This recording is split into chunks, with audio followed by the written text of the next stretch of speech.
Hello there and welcome to Game 3 of the Tall Blacks World Championship campaign at this 15th FIBA World Championships from Hiroshima in Japan. They face up to an unbeaten side in the form of Angola. Sadly for Tab Baldwin's side, they are yet to register a win. But with more for their thoughts on that, we welcome in Judd Flavel this afternoon, the head coach of the Basketball Institute of New Zealand, and also the Rock is back, Kenny Stone.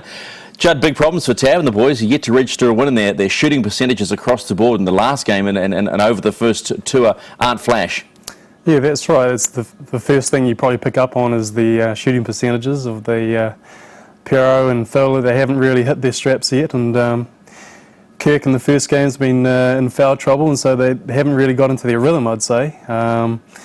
But a lot to do with that is the opposition scouting their team offences and everything. They're not the unknown side going into these World Champs anymore. Kenny, they face two big teams first up now. Angola, size-wise, probably a little more acceptable for the Tall Blacks. Yeah, and rebounding's a big key. They haven't rebounded the ball well against big teams in Germany and Spain.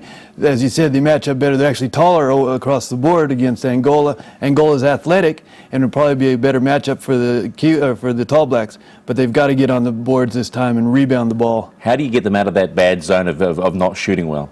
They've got to continue to execute and get more going to the basket. They've settled for outside shots. They aren't going. They've got to get something going to the basket in their offense and their execution. They've got to do a better job getting around the basket, getting higher percentage shots because the three-pointers aren't falling.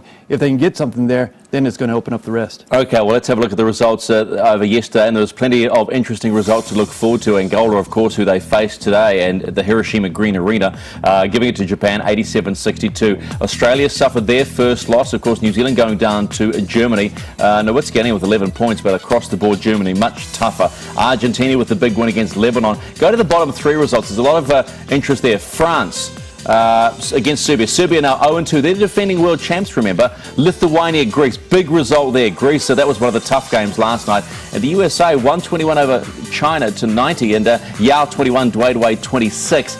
Solid for Team USA. That's a big win for Team USA. More of the margin. The win's probably expected, but to dominate China the way they did, it's got to send some shivers through some of the other teams, especially in that group. Team USA, your favourites? They'd be tough not to choose as your favourite. I think they got this time around. They're taking this World Champ seriously. You know, I think they've taken it as an insult that they've missed out on medals at the last World Champs and the Olympics. So they've really got a point to prove. So yeah, they'll be tough. And they bring a college coach in here, and Coach K. That's an important thing, though, isn't it?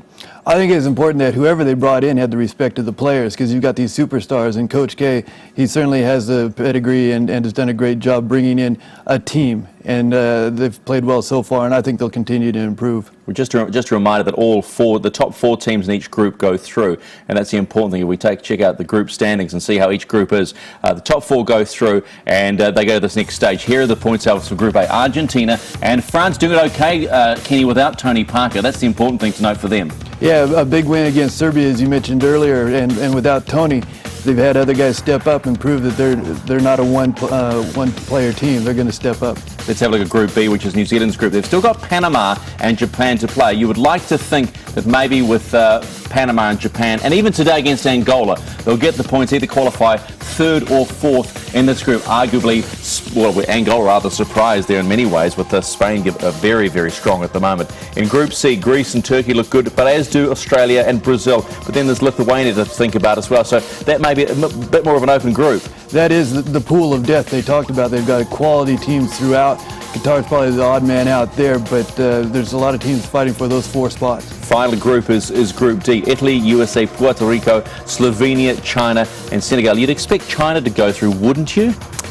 Well, once again, when you look at those teams there, it's not a sure thing for China. You know, I think Slovenia have been a bit of a surprise team. They've really they've got one win there, and their loss hasn't been by that much of a margin. So it's once again, it's a tough pool. I mean, basketball in all of those countries there, it's really on the day. You know, the team's got to bring the game on the day. Angola unbeaten. You surprised 8 times African champions. They had a pretty good build-up. They won in Doha and finished a third in another pre-season tournament. What sort of game are they going to bring? They want to get up and down the floor. They're athletic. They want to shoot. They don't have an inside presence really either. They're going to shoot from the outside, knock down the threes. They've been shooting well from the outside, over 40% as a team. So, again, a better matchup for the Kiwis, a lot better that they're going to have to defend some quicker guys. But again, they don't have that inside presence that the Tall Blacks have faced against Spain and Germany. So you'd fancy the chance of the Tall Blacks here, wouldn't you? I think so. Yeah, they kind of got their backs against the wall. Angola would use this as a game that they're picking to beat. This would probably be a key matchup for them, especially that third place is up for grabs here. But Angola are going to be tough. I mean, New Zealand have really got to, the Tall Blacks have got to stick their man defensively. You know, they got to get back to basics, and these guys are quick and athletic, and they got to stop them from penetrating, because the last game against Germany, you know, they really got to the hole at will and kicked out for open threes, and these guys can shoot as well, and they really got to contain their man and get back to basic basketball. How are they going to get themselves out of this hole? Because they're in a little bit of a hole right now, the Tall Blacks. I think they've got to understand they've played two of the top teams in the tournament, and they've got to improve. There's no doubt about that. But if they are more aggressive attacking the basket, trying to get to the basket, they just have had nothing except outside shooting, and that hasn't dropped for them. If they've got to get off to a good start, early attacking the basket. If they do that, it's going to open up some outside things, and defensively. I want one thought from both of you. Are we missing Sparky Dickel? Is this really hurting us at this point in the tournament? I think knowing Sparky and his personality, it's a time like this where you need someone who has a bit of energy, and Sparky's that type of guy that gets everybody going and everybody starts feeding off him. The guys look flat in the last game. Their heads were down, the shots weren't falling. You know, he's the type of player that can come out there in person, that can really get, you know, the guys fired up. And so I think it's really important that especially for the next few games coming up, that Sparky's in there. Well, there is the starting five, Kennedy, Henare, Jones, Penny, Bradshaw and Cameron. And Craig Bradshaw, once again, he's going to have to step up again. He is, and just carrying on from Mark Dickel thing, I think the one positive that Tab Baldwin can take away is the play of Paul Henare, who's actually done very well offensively. Here is the Angola starting five. Lutonda, the veteran, Cipriano, Almeida, who scored 19 points in the last game, Gomez and Mingas, pretty strong, but not the tallest.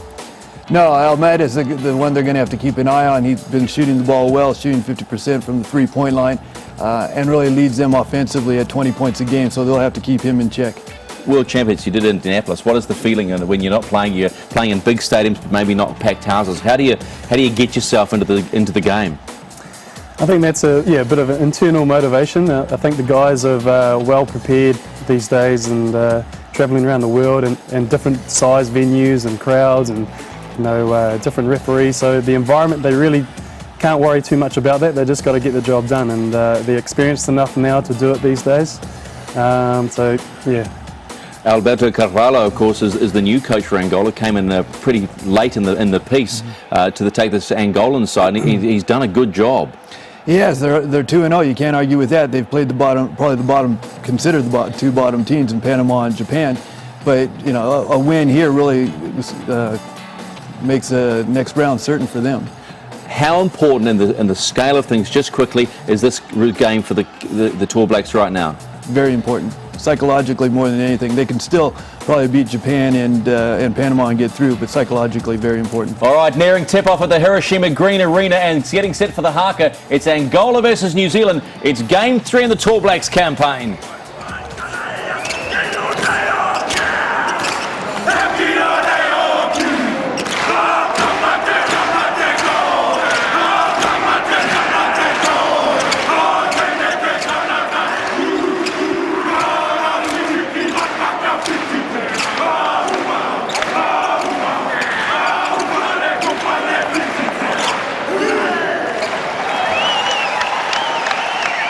Now the traditional New Zealand Maori challenge led by Paura Winatana. They went right over in front of the Angolan bench and faced them and issued the traditional challenge. I think that was a great move by the New Zealanders. Get right into the face of the Angolans. They just stood around in their huddle. Good move psychologically.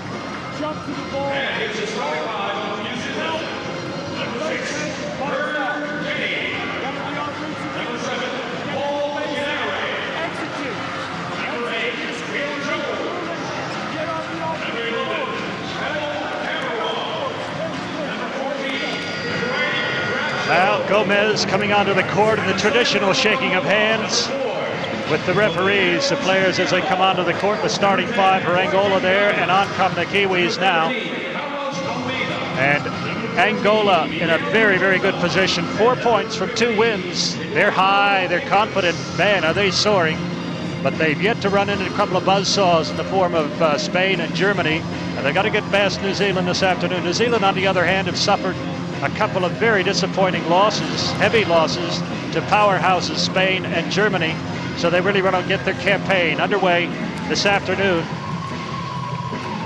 It'll all come out in the wash when New Zealand finishes playing here against Angola. Then we'll see Angola go up against the two powerhouses. We'll understand that.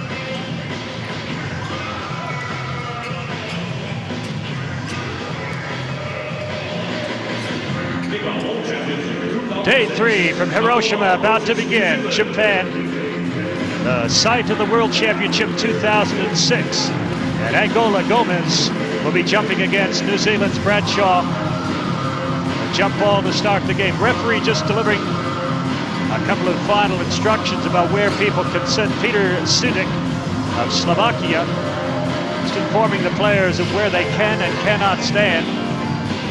Basic instructions at this level, Jeff Green. Yeah, that's basketball 101 jump ball. Okay, Gomez goes high to control a tap for Angola. Now Angola have a habit, a penchant. They're living and dying by the three-point shot. Against Japan, they started taking it inside before kicking it out and worked very well for them. Well, Gomez tried to go inside, but he's come up against a physical Craig Bradshaw. And now Almeida goes to the first three-pointer of the game. That's unusual, isn't it, Bob? No, well, it certainly isn't, Jeff. You're right. Bradshaw cleaning the glass in front. Oh, we got a foul, and I think it's going to be against Almeida. Almeida Against Pero Cameron. Pero had him posted up down low, the big fella, and Almeida's too small to be able to stop someone like Pero Cameron down low. Well, when Pero Cameron is down low, a big, bulky boy to get around. Bradshaw misses the first three-point attempt for New Zealand. That's okay. At least he's shooting the ball. Fires it up, and Phil Jones taps it straight into Gomez's hands, who puts it up. Thank you very much, Philip Jones, he says, and he gets the first 2 points up the ball game. Angola into a 2-0 lead. New Zealand had them boxed off, but the tip went straight into Gomez's hands. Cameron loses the ball out of bounds. A turnover. New Zealanders look a bit tight. They're going to have to dig deep. Well, you could see inside. You could see what the New Zealand game plan is right now. Get the ball down low to Pero Cameron. Cipriano surprisingly misses a gift 2 points. Perhaps they're a little bit tight as well. Paul Henare off the glass. No, not off the glass. Just a nice little 7-footer. Great little floater in the lane for Paul Henare, and space was created by Craig Bradshaw. Latunda gives it up. Cipriano. No, it's not Cipriano. That's back to Latunda. He's fouled out behind the three-point line. And Phil Jones collects his first foul. Not acting helped it along there. Not of an intelligent play there by Phil Jones in terms of hitting a three-point shooter. The problem with New Zealand right now is defense. They showed that in the first 2 games against Spain and Germany. Let's hope that those defensive woes and that foul trouble doesn't affect this game, as Latunda uncharacteristically misses the first. 34-year-old averaging 12 points per game.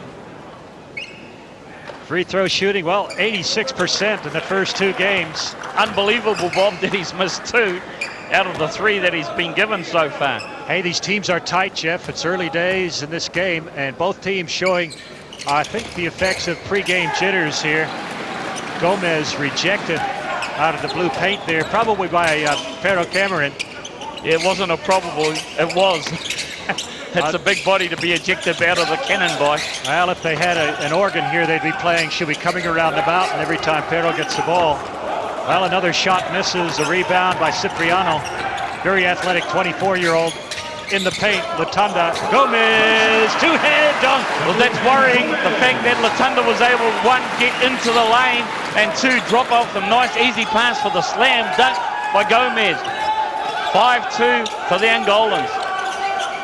And New Zealand still trying to get on track. Kirk Penny, he's got it. Oh, nothing but the bottom of the net. Number 6, Kirk Penny. But Kirk Penny, well, if New Zealand could put the early foul troubles and woes behind them and hit a decent percentage, this is going to be a cracker of a game. Cipriano kicks it out. Mingus, the big guy, knocks it down. that's the problem with Petal Cameron having to guard someone on the wing like Mingus, because Mingus is so active as a big man. He's able to go outside and shoot the three as he showed just there. Back to the top, Bradshaw takes it inside, and he's called for the charge. Yeah, it wasn't a hard foul to call. Craig Bradshaw got out of control. Just needs a little bit more concentration here. Referee Abrio Yao makes the call. Almeida was there. He'd camped there for the night by the look of it. He had so much time. Bit of nerves for the New Zealanders. They just have to settle down. Almeida makes a move, goes down left. Nice pass to Mingus, who comes in from the weak side. Great understanding. Easy 2 points. That's the second penetration by the Angolans. They haven't penetrated and kicked out. They've actually penetrated just inside for 2 easy layups. One was a slam dunk. Another turnover by the Kiwis. Now New Zealand looking very flat in the opening moments here. Mingus backing it against Cameron. Now it's going around the perimeter. 15 seconds on the shot clock. Latunda decides to have a crack at it. He's got it. Well, they're going at Petal Cameron. The Angolans have scouted New Zealand very well. They're going at Petal Cameron. Whoever is guarding Petal, they go straight out to the three-point line and launch the shot. New Zealand just no movement on the offense. They give up another pass. Oh, Gomez. another slam dunk by Gomez. And once again, New Zealand has to create a timeout right now because of the fact that the Angolans are into a running game, they're into an inside game, and they're absolute 11-point lead over the New Zealanders. So with that 10-0 run to Angola, Tam Baldwin wants a timeout. 15-4, Angola over New Zealand.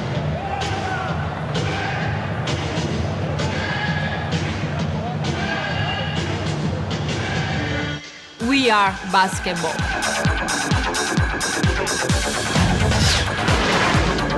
We are basketball.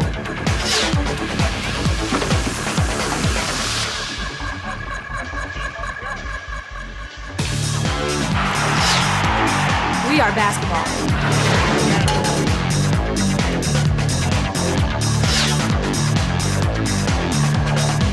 We are basketball.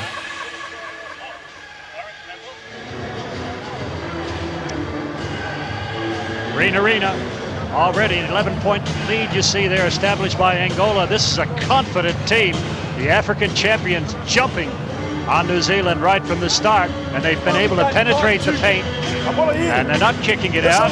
They're hitting the player coming from the weak side. Nice feed, and That's Gomez. the second of the penetrations down low, and Gomez was able to get that. Latunda there.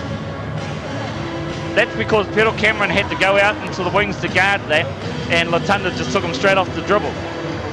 There's another one. Latunda decides that big PC is not close enough, so he pulls the three. And here's another fast break opportunity.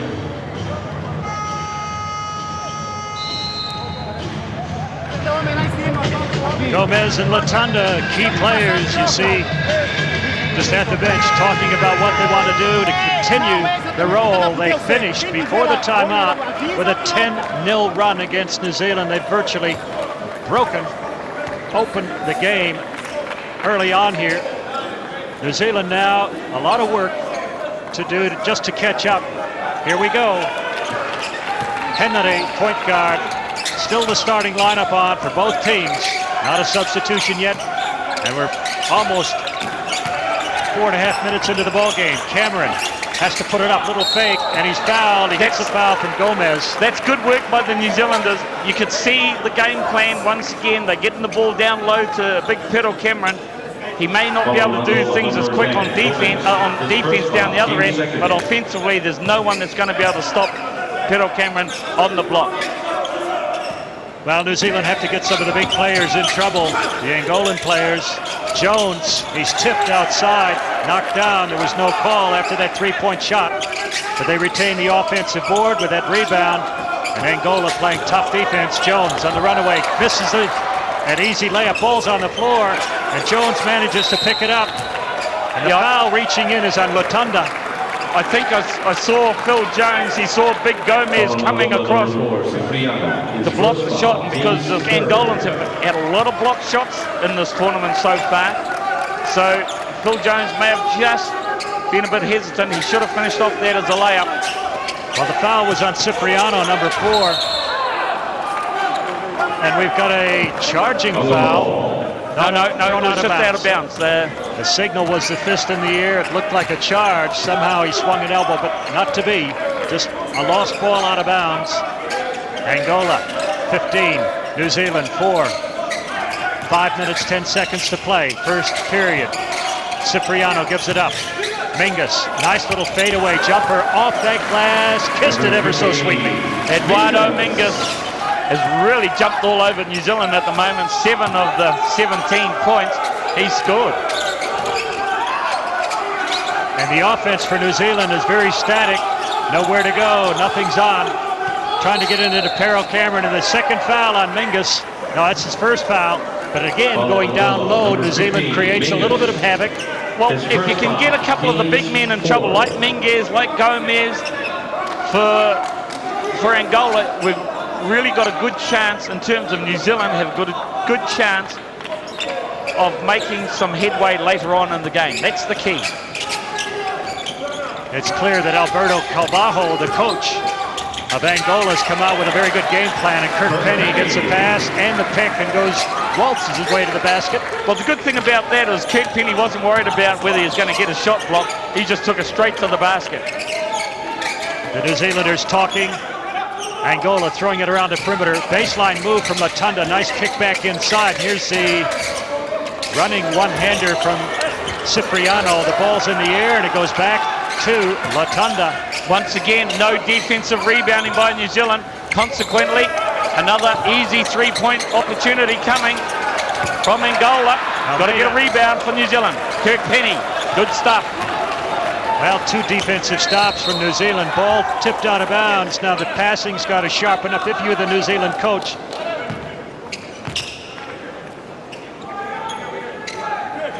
And let's just have a look at the rebounding power right now. It's even on the boards. That's a good thing in terms of New Zealand. Kirk Penny, little fake, and he's buried. He's tunneled. Well, this will be an interesting to see whether they call he was in the act of shooting. No, they said he wasn't shooting the basketball. Yeah, Kirk actually got around. Gee, he was all over him, wasn't he? Well, you see Kirk Penny on the floor signaling shot. He was waving his hand in the air. Cipriano came from the rafters. He's got great athletic talent. 2 shots. He should have been in the high jump. Olympio Cipriano, 24 years old, and what a talent. And on the line, Kirk Penny makes the first free throw for New Zealand. It's a 17-7 spread. 3:58, just under 4 minutes to play. Third day, Pool B match, Hiroshima. Dylan Boucher replacing Philip Jones, and the scowling countenance of Coach Tab Baldwin. Certainly was a scowl. I think that was Tab's happy look. Well, Angola break the press, and they kick it cross-court. Almeida into the corner, Latunda. He's looking for Gomez. Gomez gets the 2. That's nice movement inside. That's the 3rd time Angola have penetrated into the heart of the New Zealand defense and dropped it off for an easy 2. They have to tidy that form of their defense up, New Zealand. Well, this is a maturing Angolan team. I saw them in the Olympics, where they finished last, and they didn't have the composure to stay with teams, but there's certainly a different proposition. Oh, great rebound, offensive rebound. Great offensive rebound by Craig Bradshaw. Off the Perro Cameron miss. But the good thing is Craig Bradshaw was right there for the offensive glass. And more importantly, that's another foul on Gomez. So that's 2 on Gomez, 2 on Cipriano, Almeida 1, Mingus 1, and we've still got 3 minutes of the first quarter. That's good for New Zealand in the long term. Well, you're right, Jeff. Fouls play such an important part of the game, and even though one team may be way ahead early on, you're always looking to that 36th, 37th, 38th, and 40th minute. That's the time when fouls, shooting percentages go out the door, really. Well, that's inexcusable, missing free throws like that. Well, it's not a strength of the New Zealand team. Henry picks off that errant pass. Angola back and forth, though. Pharaoh Cameron sets, tries to knock down the three. Huge rebound. Mingus. By Mingus, a defensive board. Huge defensive board. He makes a move going left, and the foul is going to be against Craig Bradshaw. That's his second. Yes, indeed. Bradshaw just bought a ticket to the bench. Bradshaw, his second foul, team's third. Substitution. He won't be back for a while, and Casey Frank replaces him. New Zealand, number 13, Casey Number Frank. 13, you see him there. New Zealand's going to have to rotate their big men, such as they are, throughout the game. They cannot afford to let Bradshaw get mired in foul trouble too early. Not a good look for New Zealand right now. 0 for 5 from the three-point line. They really need to tidy that up as Cipriano. And that's another foul on another one of the big men. Musa just checks into the game, and he picks up his first foul. He seems to be a bit mystified by it, Jeff, but I think he was actually holding on to Casey Frank. Frank had position on him, boxing him off the board, and Musa, I don't know what he was puzzled about. There must have been something going on there.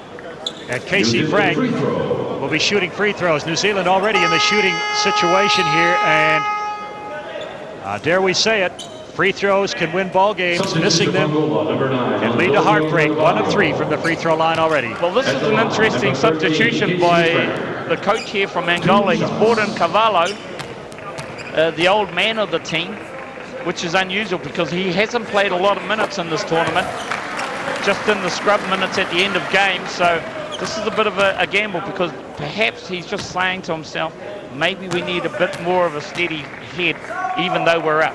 Well, 1.94 meters tall, the 37-year-old Antonio Carvalho. Tons of experience, and as Jeff says, maybe the older, the wiser head is what they need right now. I like the way they're passing the ball around and looking for the good shot. They're not hitting those threes, but they're... Unfortunately, you know that they will hit their threes. That's just the way Angola plays the game. Well, they're streak shooters. They run hot, then they run cold in the lane. Turnaround jump shot. Mingus, that is sweetness. What was a 6-2 run to New Zealand now becomes a 6-4 run. 21-10, 2 minutes to play, first period.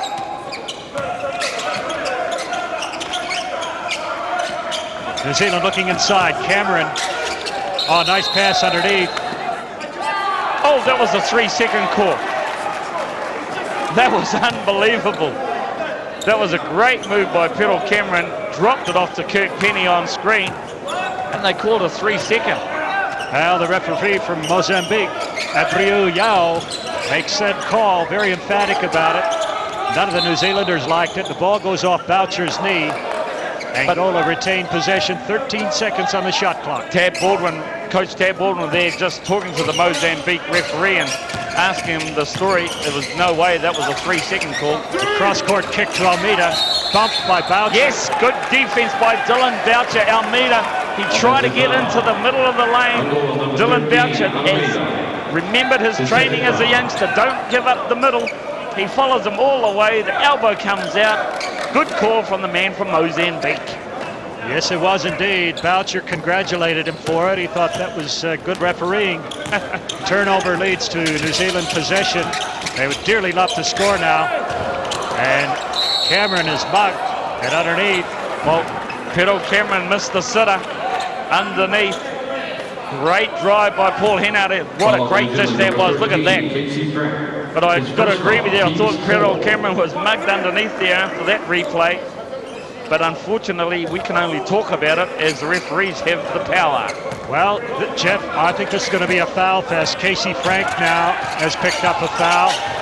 The pass ahead, can Pharaoh Cameron catch up to it? He does, and he lays it in.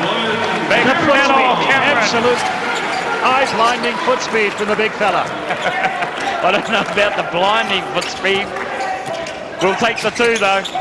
the half-court trap by the Kiwis. Now, And New Zealand have brought up a turnover just off a nice little 1-2-2 half-court trap. And Almeida throws it away. You can see on his face, he was not a happy camper. And the New Zealand bench is pumped up. They're on their feet and exhorting their teammates to better efforts. 21-12. That turnover could be costly for Angola.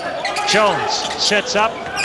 Well, he couldn't hit the three. That wasn't even close Air by ball, Phil the ball Jones. is bouncing around like it's in a pinball machine, and it goes out of bounds. It's New Zealand's ball. Now, Angola have got to maintain composure. You can see it in the demeanor. They're getting mad. They're getting angry. They're frustrated with the calls. That's why I was saying before that the fouls will mount up against Angola and the frustrations. Unfortunately for Phil Jones, that wasn't even close. We need Phil Jones. If you're a New Zealand fan, you need him to shoot the ball well. Boucher inbounds the ball. Kirk Penny, 10 seconds on the shot clock. Gives it up. Inside, Tony Rampton protects the ball, partially blocked. He probably should have just gone up, grabbed the ring, and stuff it in with the other hand. Once again, Tony Rampton is guilty, as are the New Zealanders, of just double pumping the ball rather than just putting it up and let the referee say there was a foul or not. Good coverage from Phil Jones. A kick-out pass from Latunda. A bit of a desperation heave. Hit Jones on the knee. It was a hard, flat, low pass. Well covered by the New Zealanders. That's 4 opportunities now missed by New Zealand because they're worried about getting their shots blocked rather than just playing the game and powering up for an easy layup. Carvalho, number 9, goes baseline to sit a pick for Latunda, and outside Almeida has not been able to find the range. Phil Jones into the corner. Boucher, nice little move. He's called for steps. Well, every time you make a fake, you're going to be called for steps. 0 for 6 shooting from the three-point line for New Zealand, 2 of 9. That wasn't good basketball by Phil Jones. He got the ball down. He should have just shot the three himself rather than give it to Dylan Boucher in the wing. Length of the court heave, and Mingus was waiting there for that ball to drop onto the sky, but by then the buzzer had expired. So at the end of the first 10-minute period of play, Angola have ripped into a pretty handy lead here over New Zealand, 21-12.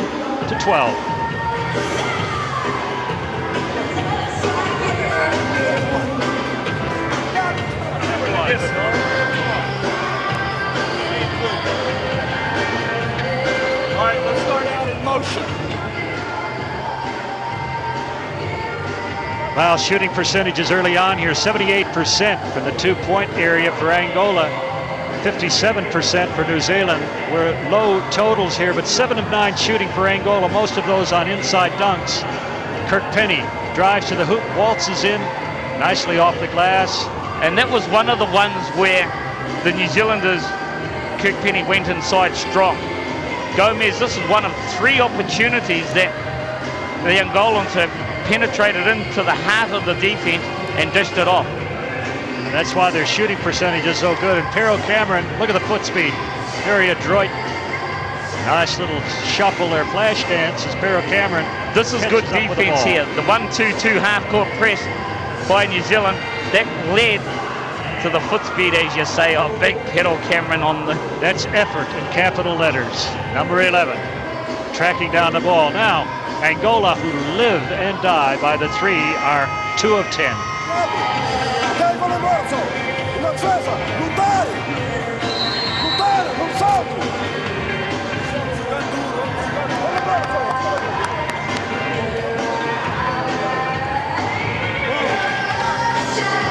Alberto Carvalho giving his team last instructions, and now the Kiwis taking the court.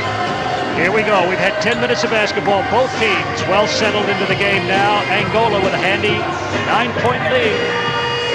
And she'll be all on from here.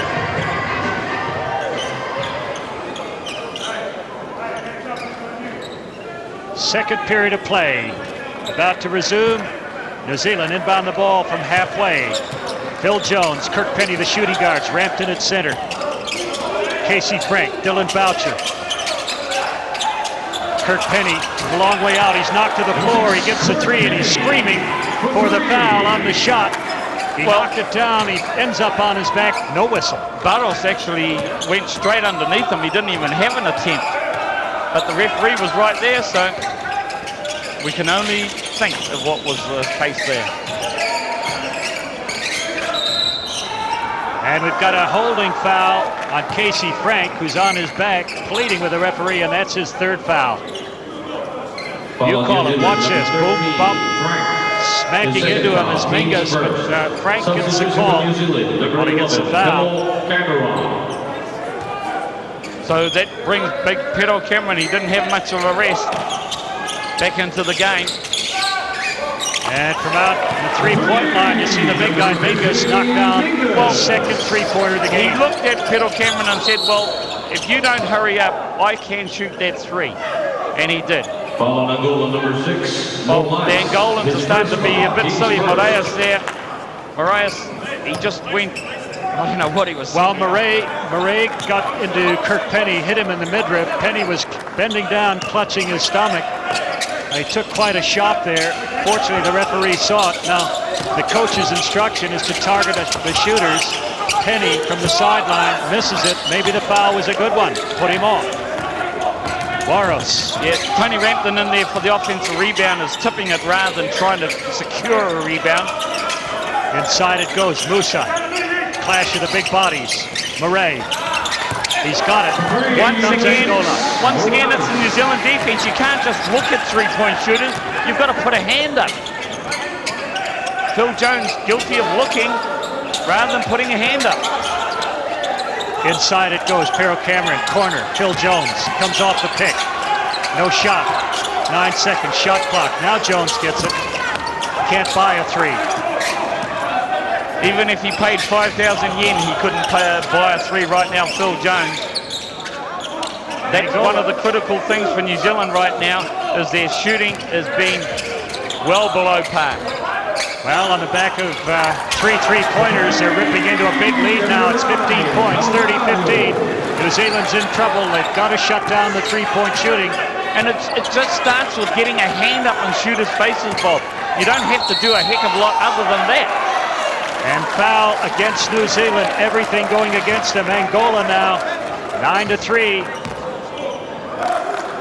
Against, as you see down here, Phil Jones tried to rub his defender off Pedro Cameron, but Pedro Cameron was a bit over-aggressive. 9 points in the second period for Angola, all from three-pointers, which sees them into a handy 15-point lead. New Zealand talking, switching. Paulo Winatana into the ball game. He's a defensive expert. He causes a bit of a and he immediately plays some defense. That's what New Zealand are missing. They need someone to spark this defensive effort in terms of trying to create turnovers. And just with his activity, Paulo Winatana was able to create that. Right There's there. no shortcut, Jeff. New Zealand, if they're going to be in the ball game, just have to look within, dig deep, suck it up, and get stuck in. Angola is playing exactly the game they want to, and Pedro Cameron, like a DC-9, just powers his way to the basket. Well, the old DC-9 had a lot of great service over the years, and big Pedro Cameron you see there. Even if Mingus had cleats in his shoes, he couldn't have stopped that. So that foul actually went to Cavallo, so lucky for Mingus, because he would have been on his second foul. Pedro Cameron looking for a towel. The Angolans give him one.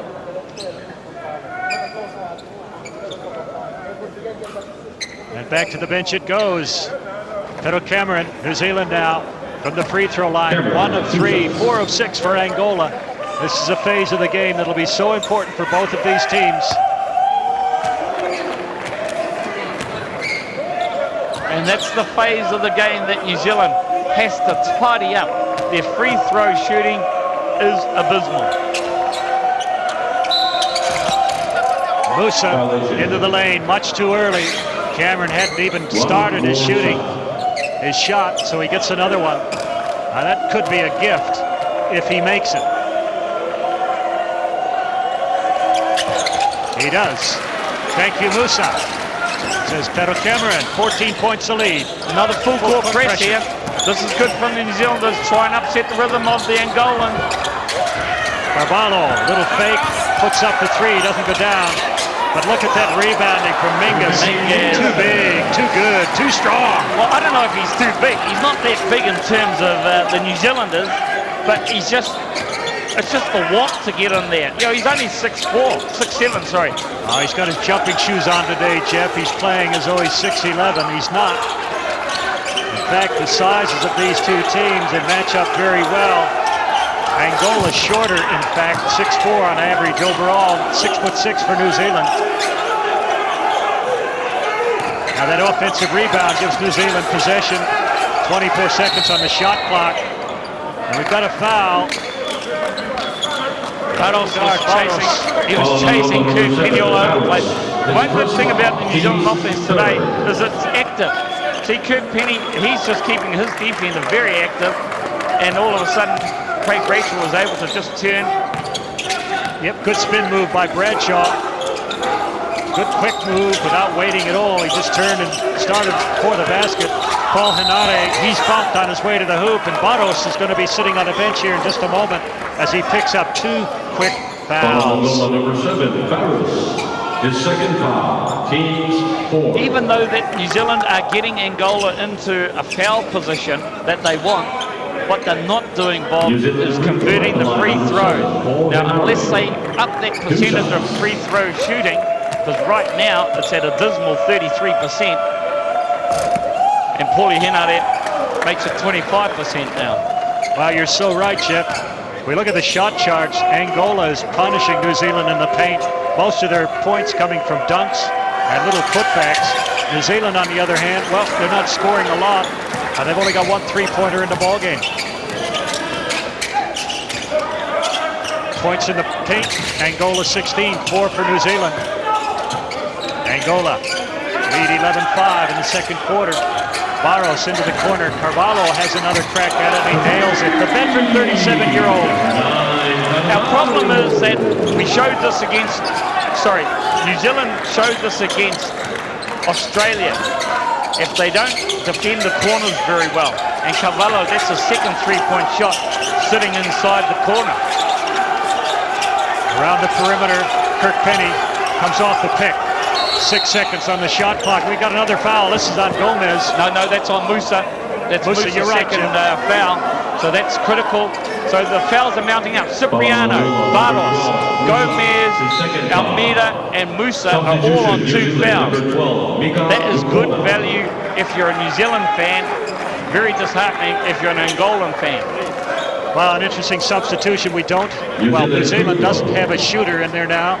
A pure 3-point shooter. So they'll have to go with Petal Cameron shooting the outside jumper because they've decided to go with 2 defensive standouts and Mika Vakona and Winitana on the court at the same time. Let's not forget that Paula Winitana can light it up from the 3-point line, but primarily he's in there for defense.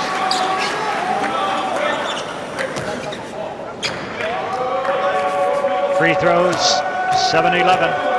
Of 11, that is, for New Zealand. There's 8 of 12. Starting to increase now, getting better. Full court pressure. Baros manages to get it over halfway, safely enough. And Angola goes to work. 35-19, 5:44. Fouls counting up, mounting up on them. And New Zealand not able to cut into the lead. Defensive board. And the Kiwis want to fly. Off the glass. Oh, great drive by Paul Hannah into the basket. He got the defensive rebound. He pushed it coast to coast and lays it up off the glass. 35-21. Angola, handy lead. Midway, second period. World Championship match, Pool B. Another fast break. Henare finishes it off. Good defense from New Zealand, led by Captain Courageous, Petal Cameron, off the steal, inside for an easy layup, Paul Henare.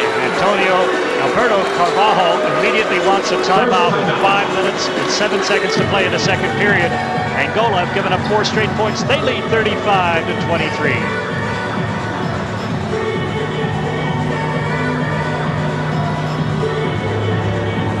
We are basketball.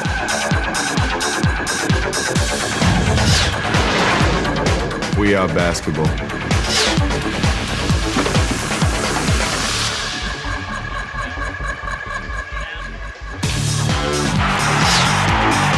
are basketball.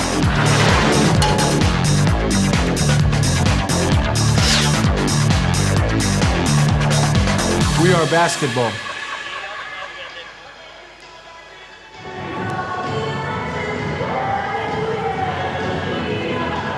Wonderful 10,000 seat arena here, very plush accommodation. We've been told that the air conditioning is on, but it's set at 28 degrees. Highlights.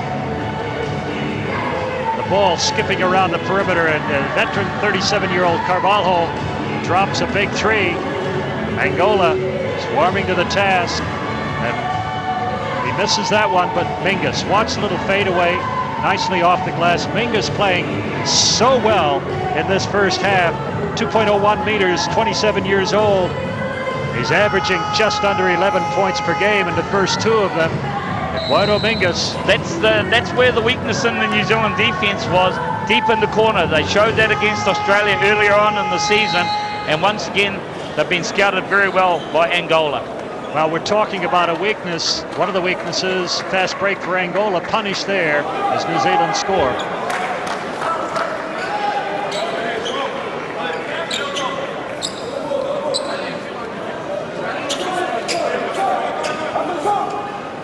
And Jeff is talking about a weakness that deep in the corner three-point shot, one of the lowest percentage shots in the game, and yet you've got players internationally who are just dropping them 40, 50%. At that rate, every shot is a dangerous one. Play resumes. Angola by 12 underneath. Mingus punishes New Zealand again in the paint. And that was just because of lazy defense. Craig Bradshaw just turned his head, and Musa was able to find Mingus easily inside. Mika Makona into the game for New Zealand. Pauta Winitana goes to the hoop. Yes, nice drive by Pauta Winitana. He was able to take the bigger Minguez, who was guarding him, off the dribble, straight to the basket. Well, New Zealand now with a hard defensive team. Offensively, there's not a three-point shooter out there except for Pero Cameron. So they're going to use hard defense to try to stop the Angolans. And just on screen there, you'll see Dylan Boucher coming into the game as well. So another defensive expert coming into the game. Number 15, As Minguez goes to work again on the New Zealand interior. 18 first half points here by Minguez. Now Mingus himself has over, or just about half of their points. Pero Cameron, that's three for the Kiwis. That's what you want from Pero Cameron. He's 1 of 4 right now, 25%, but the good thing is he's found his range on the three-point shot. The game is poised. A fascinating stage right now. We've got 3.5 minutes to play in the first half. Bit of a scoring, not a stalemate. Both teams scoring pretty easily, both ends, and whoever makes a 4 or 5 point run could get the advantage right now. Number 9, Winitana. Well, on Winitana. One of the things you got to look at right now with this New Zealand lineup, Dylan Boucher, Mika Vakona, Pauta Winitana, Paulie Henare, all very good defenders. Pero Cameron, the only one there that's not hot on defense, but he is our scorer right now. Well, they got the blue-collar lunch bucket players in there, and who is it? Well, it's Carlos Morais. Just as you say that New Zealand's got their defensive team out there, Angola come back with an easy three-point opportunity. Vakona spins, takes steps. Well, there's enough bikes parked outside the stadium. Mika Vakona didn't need to step his way there. Could have ridden his way there. Well, Mingus now, that's 15, number 15. Mingus has 9 of Angola's 21 points in this quarter. What a titanic job he's doing for the African champions. 42-28, 14-point spread. Boucher comes out, knocks Barros to the court. The little guard has seen a lot of the hardwood. He's holding his right arm, that's his shooting iron. His first foul, team's 4. Well, he tripped. Well, and then Winitana trips over him, so the little man was punished. Well, when he goes to the hole next time, he knows that he's going to be absolutely hammered. This defensive unit of New Zealand are not going to give away easy baskets. Well, it all comes down to three-point shooting or, well, knocking down the open shot. And Angola's doing such a good job of that. This is a confident team. They're out 2 wins. They're looking good. Murray, that's as good as a pass in Vegas. That's 20 points for the big fella. That was inexcusable because they forced the Angolans into a bad 3-point shot. It was nothing but air. But Minguez, now 20 points, was able to get into the easiest of offensive rebounds. You could have said that was maybe an alley-oop pass. Cameron at the free throw line, open for a moment, decides not to take it. He drives into the paint. He's going to be fouled by Musa. Jeff, if you go inside to Ferro all the time, we could foul they could foul a couple of the big guys out early Potentially, on. that's exactly what you want. That's Musa's 3rd foul. His 3rd foul. As slow as sometimes Ferro is in terms of his foot speed, there was just no way that Musa is going to be able to stop a Pedro Cameron that close to the basket. No way. Physically not possible, Bob. Well, you're right. Nice gesture from the Angolan bench. Every time Pedro needs to wipe himself down, they provide the towel. Musa, good shot of him. Abdel Aziz Musa. 3 fouls on him. He's a crucial player. Musa has played so well for them, averaging 12 points per game. And 9 rebounds per game already on 3 fouls. And we've got 2 minutes and 14 to play in the first half. Now free throw shooting 9 of 13. For New Zealand, second to come. Cameron misses it. And immediately the foul is tagged against Paulo Winatana. And the walk the length of the court. Following New Zealand, number 9, Winatana. His 2nd foul. Into the game, Kirk Penny replacing Winatana. Substitution for New Zealand, number 6, We look at the Kirk foul Penny. board. Jones on 2, Winatana on 2, Frank on 2, Bradshaw on 2, and for Angola, we've got Cipriano on 2, Barros on 2, Gomez on 2, and Musa, the big man, is on the free throw line, has 3. Almeida has 2. So Angola committing far more fouls, and that could count late in the ball game. 2 shots.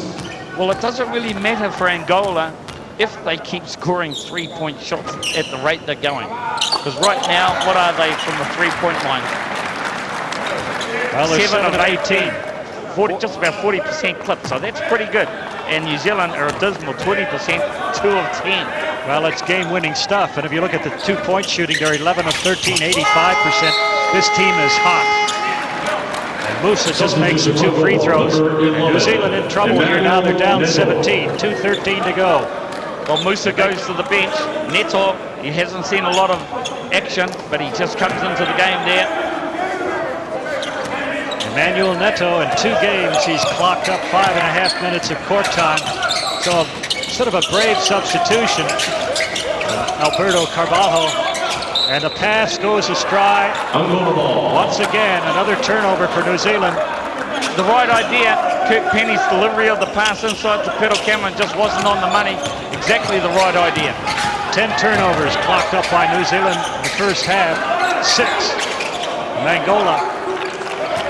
150, just under 2 minutes to play. 46-29 lead.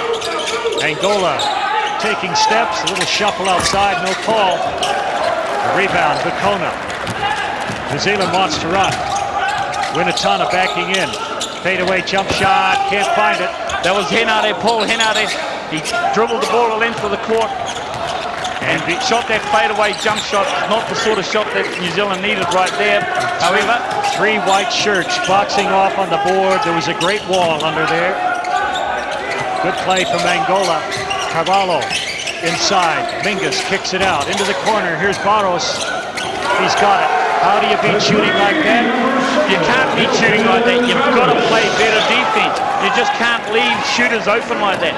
Mika Vakona was guilty of leaving the shooter. Went outside and it was just one easy pass back over to a shooter. 20-point lead.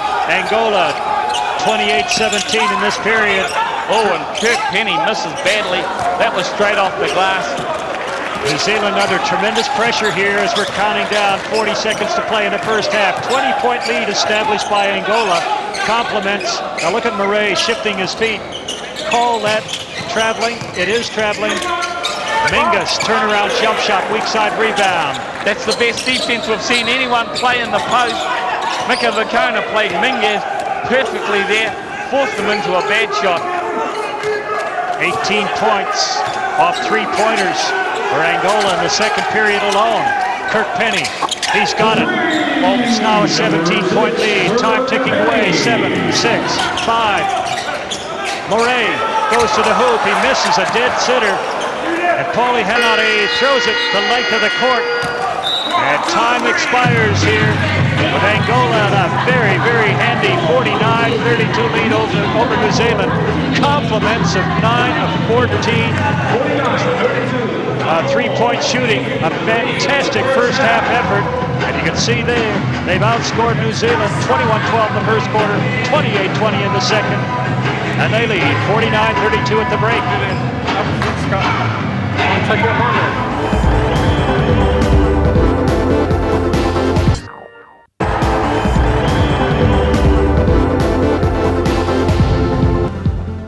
49-32, and Angola well in charge of the Tall Blacks in Game 3 of the 15th World Championships from the Hiroshima Green Arena. And once again, the problem that has beset the Tall Blacks in their first games, shooting and from the free throw line particularly, they're in all sorts of bother right now, Ken. They are, and their confidence is shot. I think they haven't played well on either end of the floor. Angola's getting too many opportunities on the offensive end. They're just working the ball, doing exactly what Germany did, passing the ball around, finding the open man. New Zealand's defense isn't rotating quick enough. There's too many open shots, and defensively, they just aren't getting the job done. They got back into it in the second quarter, but they've scouted well and nailed Pero, haven't they? Yeah, I think they have, but we're starting to see Pero start to develop more of an inside game there against Angola, and it's been good to see because it is a chance for us to get back in the ball game, start getting fouls on their big guys, and slowly chipping away. They just got to make their free throws. Yeah. When it comes to the free throw line, what is the issue there with individuals? Why are they shooting so poorly? It's confidence. They all shot millions of free throws. It's confidence right now, and I think collectively the whole team is struggling with their confidence. They've come off 2 beatings, and now they've taken another beating this half. As Jed said, they have got guys in foul trouble, which has been a positive, but too many opportunities inside where, again, against this team, they shouldn't have been dominated. The one thing about Angola that's been quite noticeable, though, they're a very well organised outfit too. Yeah, very organised. You see the Tall Blacks, missing one assignment, and that's been crucial because you leave an open guy at this tournament, and it's as easy as a layup for these guys. Just even 3-pointers. Key turnovers. That's an issue too. Letting that ball away with a team like that that's running hot in the first half is dangerous.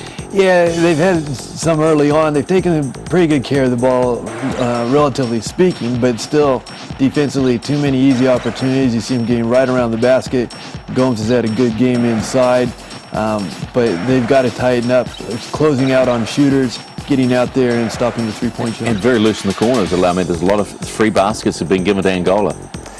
Yeah, there has, and I think that comes back down to taking care of your assignment. One-to-one defense. As soon as you need help and players that needed to rotate, then if you're one step slow, then you're going to be exposed.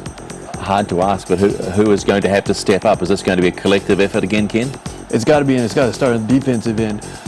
They've got to get some good defensive stops, generate some fast break opportunities. They haven't had any other than that one long pass from Boucher to Pero Cameron for the layup, but that's been about it. The other thing too, offensive rebounds almost non-existent. I mean, that is something you've got to address pretty quickly, don't you, if you want to stay in this game? Yeah, that's right. I mean, those are all cheap buckets that New Zealand needs to have. The fast break layups that Kenny talked about, offensive rebounds and free throws, and we need those easy buckets. Guys, we saw Polder Winitane get in the ball game, and he crashed the offensive rebounds a couple of times. We need more of them. Just following up on those long rebounds. It's going to be a tough third and fourth quarter for the Tall Blacks, isn't it? I'm sure they're being talked to about this time by Tab, and he's got to get some energy out of them. They've got to come down and start getting some easy opportunities to get them back in this game, get some open threes. Phil Jones hasn't really been a part of this game yet, hasn't got involved. Kirk Penny's hit a couple, but Craig Bradenshaw is another guy. Got to get more involved offensively.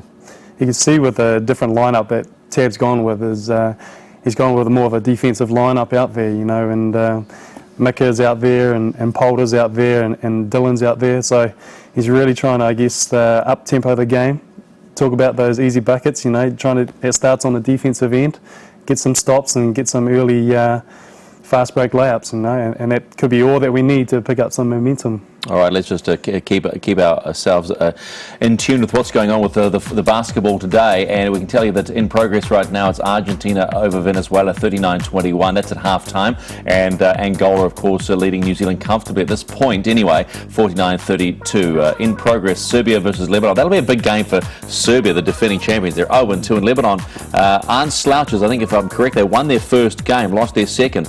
Germany, Spain. Well, there's the game of the group right there. Both these sides very, very strong. France, Nigeria. I think Nigeria didn't get the win overnight, but France without Tony Parker, we've talked about this before, their NBA superstar, will do it tough for these championships. And the two teams in Group B that the Tall Blacks still have to face, Japan and Panama.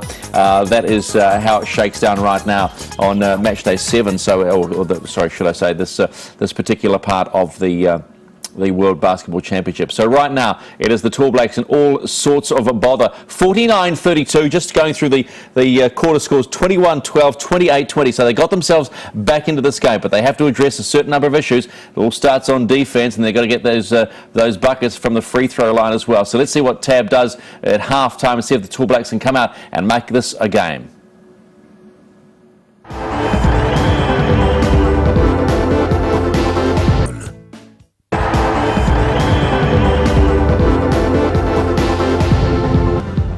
49-32, Angola lead New Zealand in this Group B match from the World Championships from the Hiroshima Green Arena.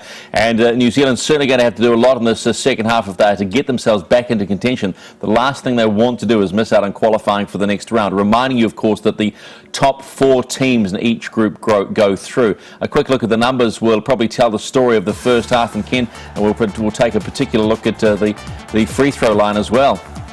Yeah, again, the Kiwis really struggling from the free throw line, 64%. But look at overall the percentage, 3 of 12 from the three-point line. You look at Angola, they're shooting the ball extremely well, 69% from 2-point, 42 from the three-point line. So really a big difference there. 10 turnovers at this level, really not good enough, is it, Judd? No, Tab wouldn't be happy with that. I think he prides himself and the team on looking after the ball. They can't be giving it away, especially now that they're in a little bit of a hole, and you know, every time they got possession of that ball, they got to look after that. All right, well, we've talked as much as we can about what the Tall Blacks need to do. Now it's up to them to go and do the business. Let's rejoin Jeff Green and Bob Montai at Hiroshima. The Tall Blacks trail Angola. New Zealand's had a good build-up. They played 14 games on their way here at a tough tour of South America. Acquitted themselves very, very well. They've got to be disappointed with their performance. 2 early losses expected against Spain and Germany. And they find themselves in a hole, 17 points down against Angola with 20 minutes of the ball game left to play. You can see it in their body language. This is a team under pressure.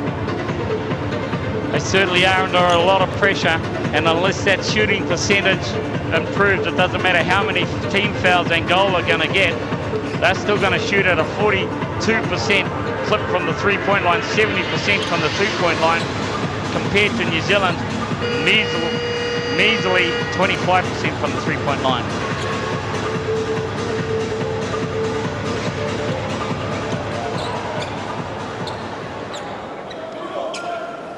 Second half of play, ready to start.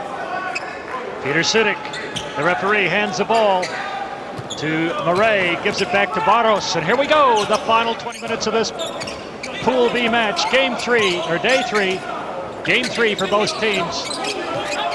Angola, as I said, 2 good victories over Panama and Japan. New Zealand having by far the tougher first 2 games, Spain and Germany. But Angola showing that the Africa champion is not to be sneezed at. They shot so well from the three-point line. Bradshaw muscles it inside, he gets it too, and Mingus picks up a foul. Could be a three-point play for the Kiwis. That's Mingus' second foul. He was the chief destroyer in the first half for the Angolans against New Zealand of 20 points. His second foul. So that's a little bit of a good omen for the New Zealanders. Well, the first few minutes of this third period will tell if Angola is still hot from the three-point arc. New Zealand is in real trouble. Bradshaw now with a free throw. They were 9 of 13 in the first half. He knocks it down. That's a three-point play to open the account. 10 of 15, sorry. 67%. Murray, double team. The half-court trap. Little fake from Carvalho. Well, there it is. Unfortunately, it's once again deep in the corner. Now, Antonio Carvalho has played more minutes in this game than he has combined for the previous two for Angola. Nice little inside move. Gets Phil Jones free, and he scoops a little left-hander into the bucket. 52-37. Angola into that corner. Nope, Carvalho was free in the corner. And the block on Gomez. Boucher, runaway two. And they're going to call a charge on him. Barros was still moving. Well, Dylan Boucher can't really complain, I believe, Bob, because 2 out of the 3 referees called the charge. Oh, well, no, I take it all back.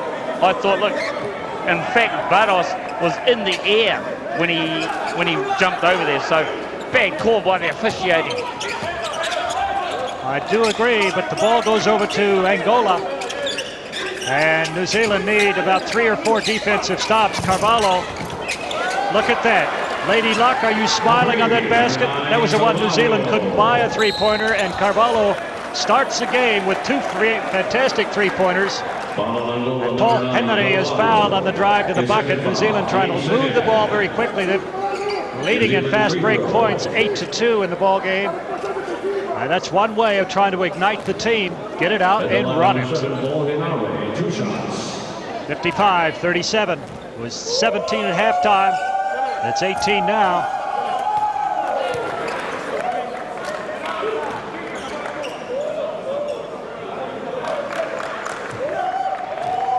Well, when Lady Luck is not on your side and things aren't going well, there's nothing you can do except dig deep somewhere inside. You've got to find the intestinal fortitude to come back at a team like Angola.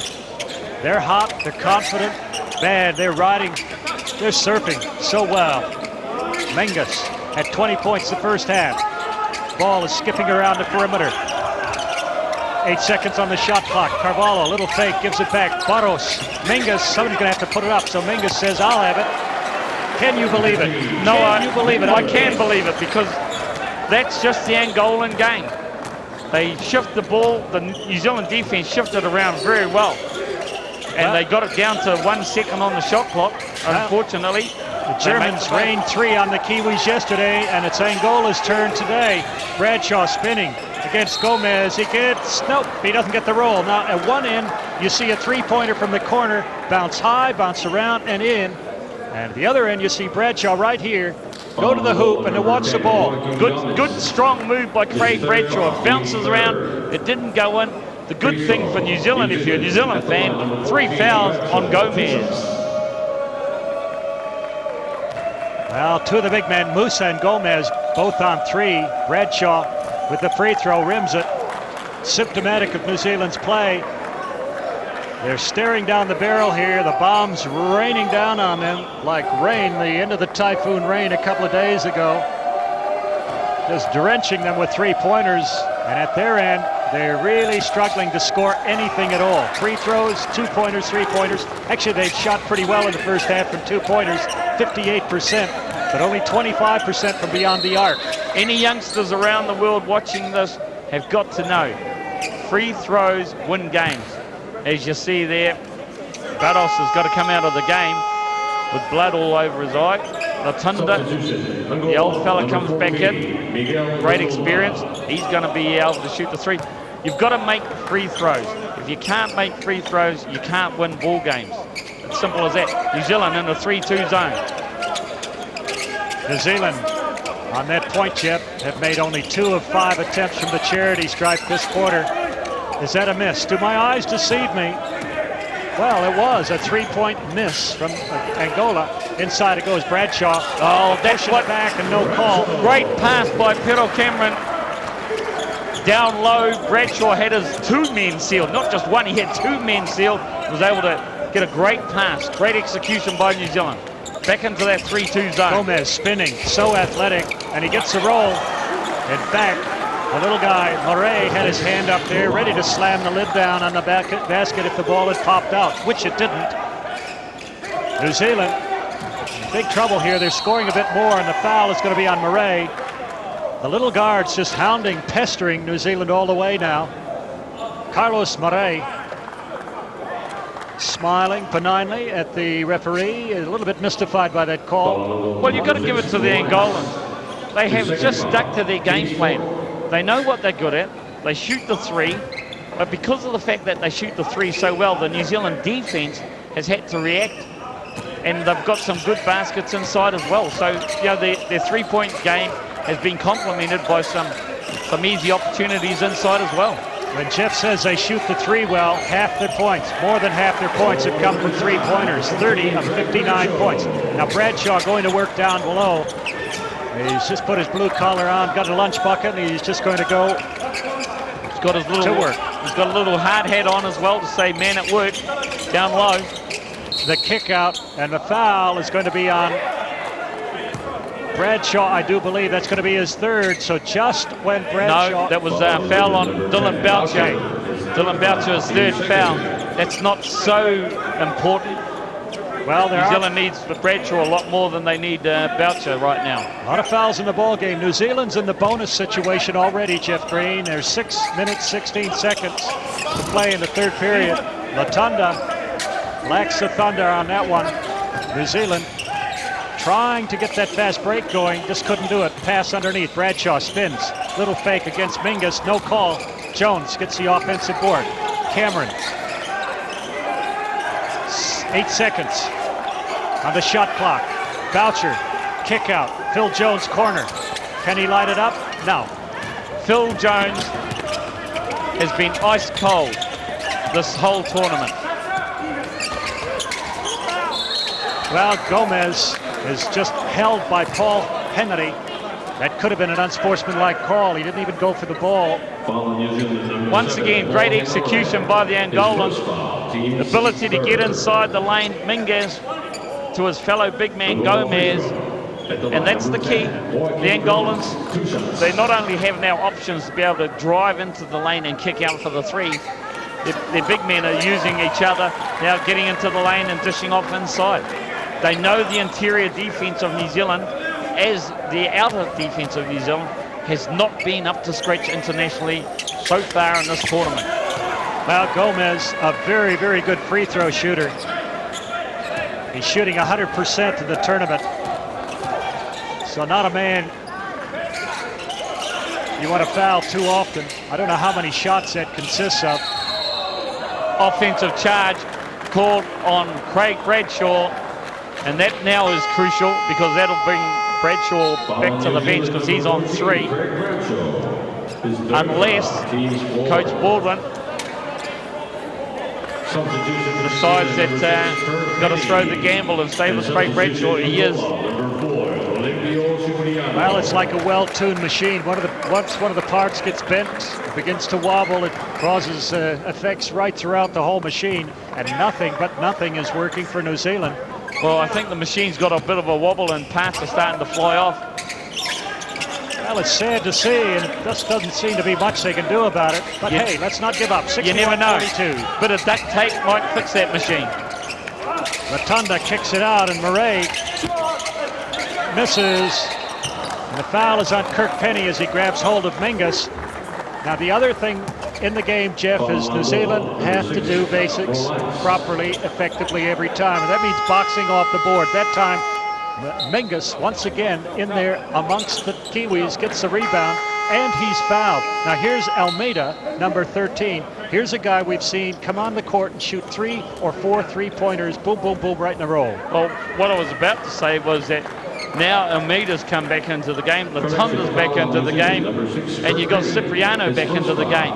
Those three shoot the three very, very well as Mingus, who plays inside and outside.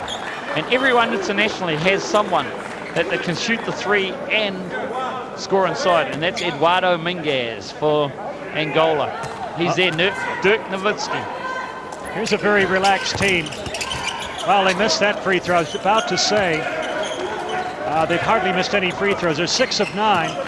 And when you're shooting that well from the free throw line, it means either you're really on or you're so confident and so relaxed, there's no pressure on you. I suspect it's the latter right now. They're certainly into this game. Cameron underneath, gets a little spin, and yep, the ball drops. Something happened there. The god smiled and down it went.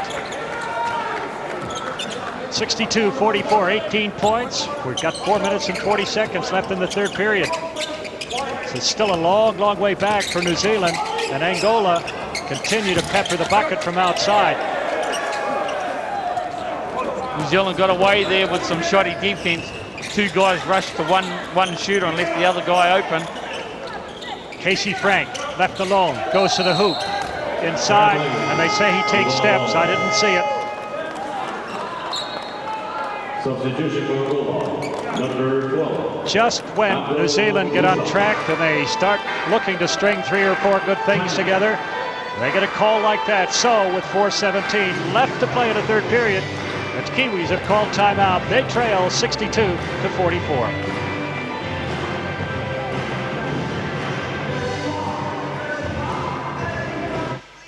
We are basketball.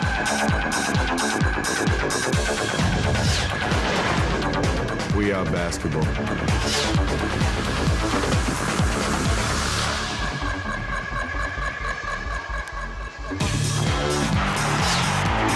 We are basketball.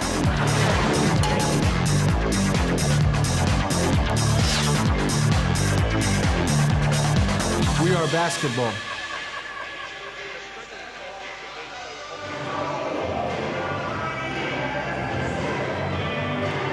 Angola versus New Zealand. You see the top scorers there. Eduardo Mingus leading with 23 points. Carvalho, the veteran, the 37-year-old with 12. He's hit 2 3-pointers in the third period. Crucial ones for New Zealand. Kirk Penny leading with 12 points. Highlights, third period. Carvalho, don't even ask. Take your pick in terms of highlights, because look at that. If that's not a shooter's role, I don't know what is. Well, I think look at that. He'll go to the casino right after the game, Jim. He must. Cameron inside. Bradshaw. This is where, in the third period, New Zealand began to get a few looks. When the big guy Bradshaw down below, but he's picked up his third foul. He backs in against Mingus. Spin, bump, little hook shot, drops. Play resumes. Full court pressure from New Zealand. Latunda kicks the ball, cross court, throws it away. So there are a few mistakes in this Angolan camp. The good thing is that New Zealand do play some good defense, such as that period of play, but they don't back it up with a good basket. So let's see if they can do that right now. Underneath, Casey Frank backs in, tries to get it to Peril Cameron. He was triple teamed. There's nowhere to go. And the ball goes straight back after that full court pressure gave them a gift. Goes straight back to Angola. Internationally, Casey Frank's playing at 6'8", limited offensively in terms of shooting the 3, and at 6'8" is too small to be a power forward in the international game, and he found that out just then. Well, Mingus decides to trust his luck here, and he goes down the lane and he meets the big fella. That's his third foul as well, more significantly. Time is against the New Zealanders right now in terms of trying anything. Look how relaxed they are, Jeff. Even with that foul, Mingus didn't lose his cool. They're in the driver's seat. 3 minutes, 35 seconds to play in the third period. They're sitting comfortably on an 18-point lead. Little fake from Cameron. As he comes down, he puts it up. He's disappointed he didn't get the 2. You see that on his face. And Musa picks up his fourth. But easy stuff for Peril Cameron down low. He's used to, that's where he started his game. Long time ago, down low on the block. There's been a lot of criticism of recent years that Peril Cameron hasn't gone to the well often enough in terms of going down low, because he's just got such a big body, and guys taller than him just can't get around there to defend it, and he showed that with Musa. Well, Jeff, you've got players so tall, they actually don't need to go after Peril. They could just poach. They could just stay a step off and go up and swat the ball out of the sky. But he's so good down low. You saw, you know, he gave Musa a couple of fakes, got him up in the air, And that's what Pedro Cameron does so well inside the block. Well, and he draws contact. Casey Frank now. Another foul. This could be it for Musa. Is it? Will it be Musa? Number 12 is the signal. As you see, Musa just didn't even attempt to block the shot. He just ripped the arms off Casey Frank. Abdel Aziz Musa, one of the kingpins in this team, fouls out. And into the game comes Neto. He hasn't played a whole lot. Emmanuel Neto. Well, I don't think the Angolans are too worried right now. They're looking at the fact that, well, they've got a 17-point lead. There's 3 minutes to go in this quarter, the fourth quarter. So they're pretty happy right now. Well, New Zealand not helping their cause, as we've said so many times. 13 of 22 from the free throw stripe. Everything's got to count from here on out. A little messy, but he gets the roll. That's Casey Frank, 62-47. 15 points, 3:24. Headed in the right direction. Boucher makes the steal. 8 seconds to get over halfway. Pass ahead, and Boucher gets the two. Good defensive play by the New Zealanders.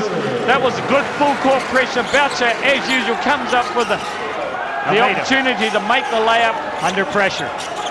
Look at him. Looking at wild pass, but Cipriano pulls it in. Angola get it over halfway. You've got 8 seconds from time inbounding the ball to get over halfway. New Zealand now on a 7-0 run. Could be some action here. A 4-point shot from Cipriano. They're nervous. They missed it. Well, they were lucky, the New Zealanders, with that shot there. Boucher, corner. Kirk Penny. He's got it. No, he doesn't. Casey Frank. Well, the good thing there, from the New Zealand point of view, is they were lucky defensively that Cipriano was left wide open. He missed the shot. They got the defensive board quickly up the court, into the corner for Kirk Penny. And we see here the end of the play where Casey Frank got the offensive board and was able to pull the foul on Emmanuel Neto. But that's only one foul on him. Well, just checking the fouls for you. Boucher on 3 for New Zealand. Bradshaw on 3. And for Angola, they got Gomez on 3. Musa's just exited the game with his 5th foul. Well, Casey Frank has been a bit of fresh air in terms of free throw shooting. He's now 100%, 5 of 5 from the free throw line. That's what you want to see from the rest of the Kiwi players. Better free throw shooting. Well, if he makes this, there's definite pressure back on Angola to stop this run. He doesn't. Neto gets the rebound. Why do you talk about it, Jeff, when you're talking about free throws? Leave it alone. Yeah, Jeff, I second that. All in favor, carried. Almeida from out beyond the 3-point arc, and it's... But you see what happened. Kirk Penny just looked at him. He didn't even attempt to put a hand up in the shooter's face. Almeida is just continued throughout this whole tournament to shoot the 3. Then New Zealand turned the ball over. Yep, they are frustrating. They're architects of their own demise here, the New Zealanders. Nothing but nothing is going right. They have a 1.5 or 2-minute patch. It's not too bad, and then they throw the ball away as they did there. Latanda, corner. Cipriano kicks it back out. Who's going to take it? Almeida, he's hot. No, that's better defense by Kirk Penny, thank you very much, because he had a hand up in the shooter's face. Kirk Penny, little fake, goes to the hoop, off the glass. He's got the roll. That's good play by Kirk Penny, defensively and offensively. Smart play, Kirk Penny. The half-court trap, Cipriano's baseline, kicks it in. It's got to be steps. No, foul is going to be against. No, it's a foul against Pedro Cameron. He just wasn't set early enough. Neto saw that. He had a free lane right down the lane. He took it straight to Pedro Cameron. See, at the end there, Pedro had twisted his body. Didn't go front up on the foul. That's only one foul though on Pedro. That's all right. Pretty amazing.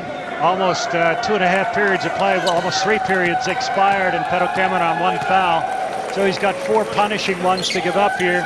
Neto on the free throw line. He's got it. Nice touch when they need it. Somebody steps up. In this case, Neto delivers. And that's what a good basketball team does for you. That's what depth brings for you. And Angola shown that they have some depth in their basketball team. Nothing but. And the scoreline back to 67-52. It's a 15-point spread. It was 11 an eye blink ago. New Zealand working ever so hard. Cameron kicks it back out. Three-point attempt from Winatana. Can't put it down. Perro gets it, puts it back up. He's baby Perro Cameron off the Winatana miss. He was in perfect position for the offensive board and just threw up the reverse layup. And I mean just threw up the reverse layup, but it had enough English on it to come off the backboard, kiss off it nicely. Poetry in motion, Peter Cameron. I wonder why they call it English. It should be, it just had enough Japanese on it, spun into the bucket, Chip. Well, you know, we're going to an English-speaking audience, Bob, so I don't know if they'd understand whether it was Japanese spin.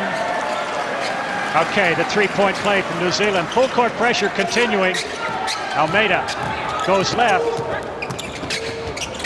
Neto. Great defensive play by Paul Winitana. He got a super block.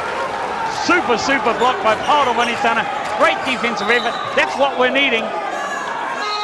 If you're a New Zealand fan, that's exactly what you need. Now, Casey Frank and Neto are going head-to-head. The referee is in the middle. Paul Winitana's in there as a peacemaker. Paul Henry said to the referee, the ball is wet. And as he came over halfway, he signaled to the referee, Peter Zudek of Slovenia. That was the reason for the stoppage. And out of camera range, you didn't see Casey Frank and Neto going at it. But that was great defensive effort from Paul Winitana. Super block. Aaron Olsen into the ball game for New Zealand. Another player who just hasn't been in form, a three-point shooter, Kirk Penny. Controls it.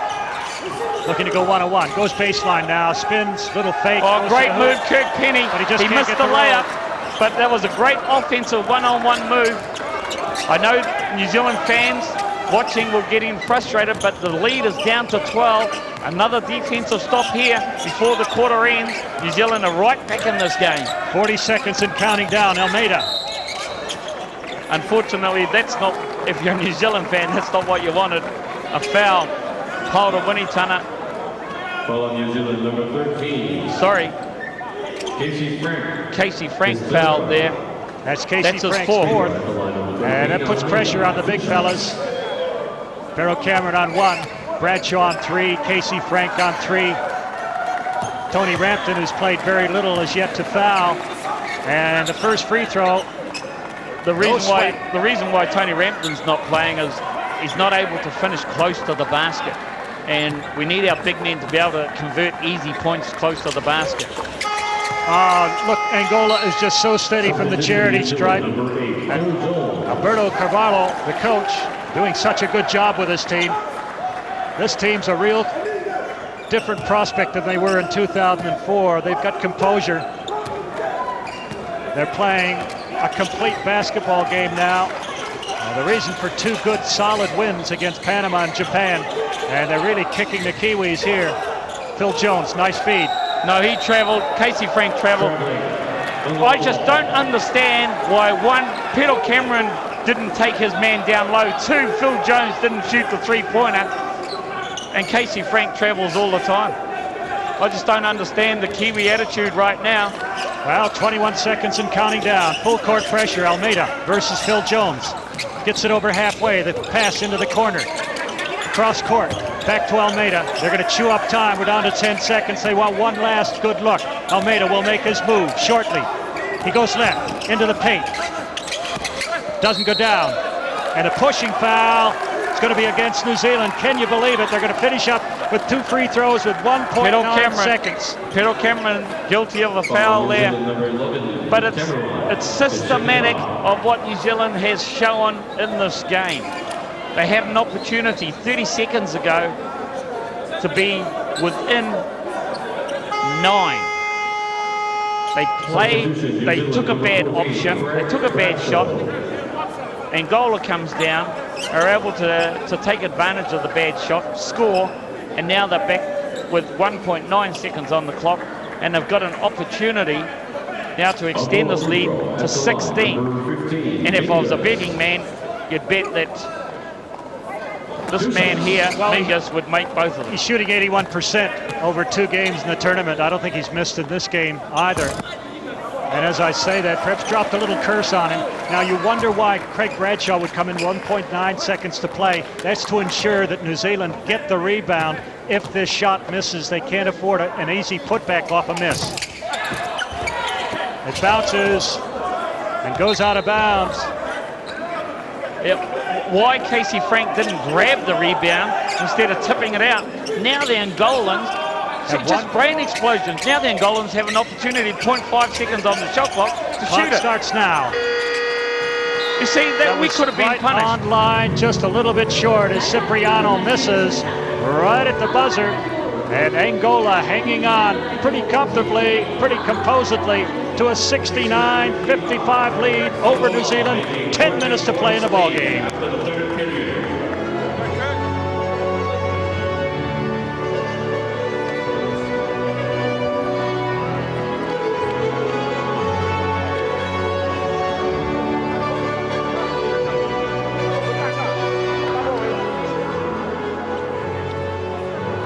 Well, checking the statistics for you there, you see 2-point shooting, both teams pretty hot. But look at the 3-point shooting. Can you believe it? 11 of 28, 40%, 39% for Angola. That's the difference in the ballgame. Rebounding-wise, New Zealand have just taken the edge with 1 over Angola.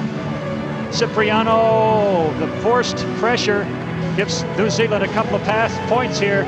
Boucher gets the 2, and that sort of ignited a wee bit of a rally, but it was a 23-20 scoreline in that third period.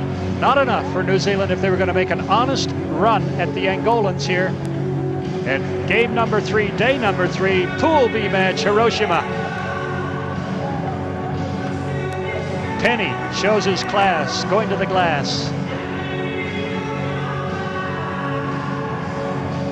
A swipe at the ball on its way to the basket, misses, and from the top, Winatana doesn't go in, but look at Peril Cameron. He flips it up, little reverse spin on the ball, and corner pocket. And the Kiwis trying to fire up their colleagues here. Tab Baldwin. Because they're probing. They're not attacking, they're probing. Get that out of here. Everybody understand? Everybody understand? Defense is up, okay? But no doubles. Just work, don't deny the pass up the field. Step us pra cima tudo bem, ok? Controle, cabeça só. Vai pro lado. Salto!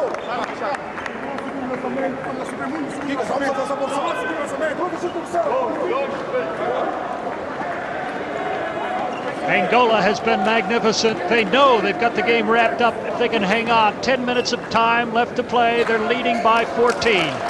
We saw a moment there with Coach Tab Baldwin losing focus from his team talk and talking to the cameraman.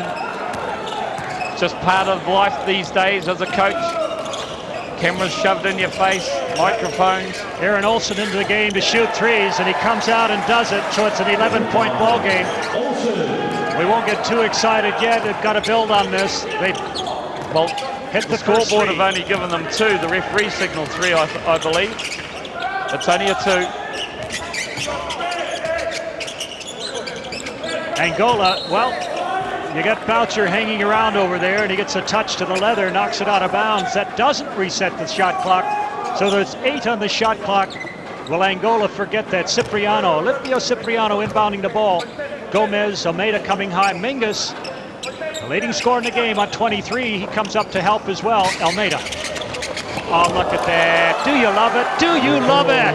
You've got to love the athleticism. You've got to love the opportunity that the Angolans create for themselves. Another easy basket going to the hoop. Cipriano. Offensively, the New Zealanders under real pressure. Jones goes to the hoop, threads his way to the basket. No foul call. And Angola come away with a rebound. Cipriano, couple of fakes, kicks it out. Now hold it up. Latunda, far too wise. Nice block from Craig Bradshaw. No, it wasn't a block. 4th foul on him. Yeah, there wasn't a block. He got him with the body. That's what the referee is signaling. And you'll see quite clearly here as Almeida, oh no, this is the alley-oop attempt. Almeida into Cipriano. What a great athletic move that was. 14-point lead. You know, Bob, one of the things that New Zealand, Phil Jones down that other end had an easy opportunity to shoot the three because he's so cold. In his mind, he's saying, well, I've got to do something else. So he drove to the basket. But when he drove to the basket, it wasn't with authority. He just threw it up there and missed it. So you might as well shoot the three. Well, you're right, Jeff. You're playing percentages now. And the percentages are going to have to score a couple of big buckets from the three-point mark if they're going to get back in the ballgame. 8:52 and counting down. Angola looking magnificent. They're not pretenders, they're contenders. Casey Frank knocked to the deck by number 4. I believe it's going to be Cipriano. Cipriano, that's the fourth foul for Cipriano. Now, Cipriano, uncharacteristically, not having a good game. He's only got 2 points. He just reached there, as you could see on the replay, as he went around. Casey Frank ran around. Still no Kirk Penny. That's the surprise for me. He's the guy that has done a lot of the scoring for New Zealand. Phil Jones, another miss. Harold Cameron, he's magnificent. Check, tracks the ball down. Now he puts up the three. It's not there. On the floor. Boucher gives it out. Phil Jones. See, Phil's just too hesitant. Inside it goes. Bradshaw. He wants space. Bounce, bounce against Mingus. Puts it off the glass. Too hard. And on the other side, Boucher gets it.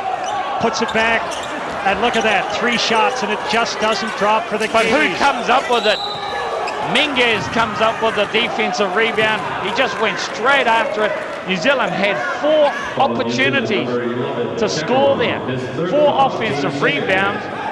And Minguez comes up big. Boucher goes in. Petal Cameron goes in. Take your pick. I think they tagged Petal Cameron with that foul. That's his 3rd. Yeah, the foul's mounting up now on New Zealand as they're desperately trying to get back in the ball game. And Angola not losing their composure. Gomez. Gomez with the reverse slam over the back. The New Zealand defense is tiring, and the Angolans are getting better as the game wears on. Well, New Zealand's having to take defensive risks, chances, and if it doesn't come off, then they're exposed, and they were there. The ball goes over the basket. Boucher couldn't get the rebound. But they got 8 seconds to get over halfway. They're lazily going up. 3 for 17. The New Zealand effort from the three-point line, 18%. It's getting worse. Yeah, it's sad to watch. It's hard to watch. Latunda and Gomez, another offensive rebound. Too easy. Angola are running away with this. Oh, it's heartbreaking. We know it is. We can hear the groans all the way from New Zealand. Hey, sport is cruel. Bradshaw puts it up. Could have gone in, gotten his own rebound. It bounces straight in the hands of Mingus. And the shooting is just not there. The chips are down. The ball's not going in. That's end of story. Well, Bob, I thought after the first 2 games our shooting was abysmal, that you couldn't have a bad shooting night 3 days in a row. But the New Zealanders have proved me totally wrong with such a bad shooting display for 3 days in a row. Well, that's all. They can blame shooting more than anything else. Sure, you can have bad defensive nights, but if you can't shoot the ball, you're not going to be in a game to win. Jones hesitant. That time he's got it. I'm not excited about it, though. No. 76-60. Harold Cameron from out beyond the 3. Can't find it. So they were looking for a quick 6. And they get 3, and the ball goes back to Angola. Over halfway. Spin dribble. Paul Henare. And he's pushed by Latunda. Good individual effort from Paulie Henare. Well, that's only the first foul on Latunda. Team second.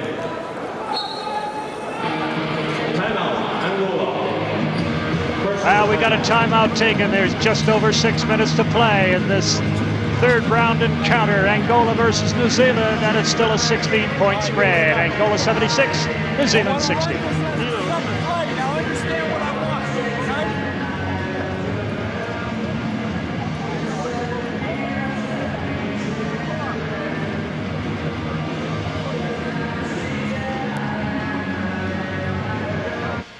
are basketball.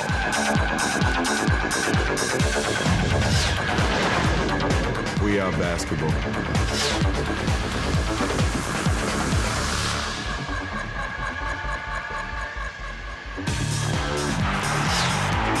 We are basketball.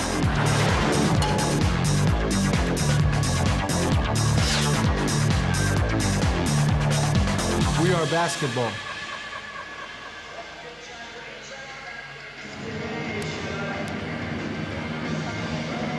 Well, the statistics there. Foul trouble. Musa already out of the game. 3 players on 3 fouls for Angola. 1 player on 4, Bradshaw, and another 3 for New Zealand on 3.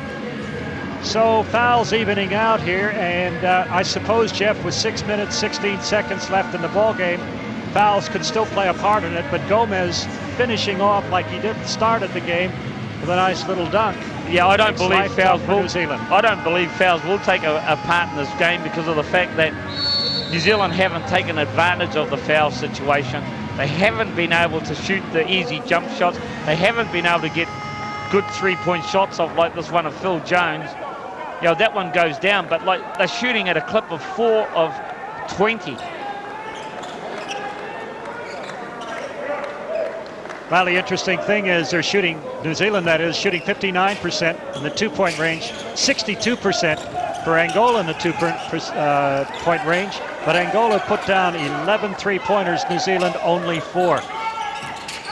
Boucher, we got a charge. Can you believe it? Well, I can, because that was a charge. Dylan tried that spin move, and the Angolan defense, there you go. He put his elbow straight into the chest before he tried to spin. Here we go, full court pressure. Now Barros in the game, the bandage above his left eye. Took a couple of knocks in the second period. Cipriano kicks it out into the corner. Mingus, baseline. Goes up against Casey Frank and gets an athletic giant 2 points, 78-60. Well, Mingus has scorched the New Zealanders for 25 points. Gomez 14, Carvalho 12. Jones counters with 3 of his own, 78-63, 15 points. Long pass, Cipriano decides to hang on to it. Formerly, he would have gone straight to the hole, but not anymore. This is a team with composure. Angola playing great basketball. Mingus, another penetrating move by Barros into the heart of the New Zealand defense. Mingus, the big man, able to finish at the hole too easily. Well, it's like a rapier-like pass leads to 2 points. Barros grabs. There's the difference. Here we come. Gomez for the big slam, but that's the difference. The defense of Angola is a lot quicker than New Zealand. They're able to get their hand onto some leather. They're able to get some tips, not necessarily steals, but tips and tips to teammates. That's how easy it is for the Angolans. They are playing very, very good basketball. Cameron inside, double team, kick out. Phil Jones has 2 in a row. Can't get the third. Barros climbing all over Pero Cameron. Pero smiles at him because he knows he got the better of that one, that little contest. Barros looked like he was shot out of a cannon right here.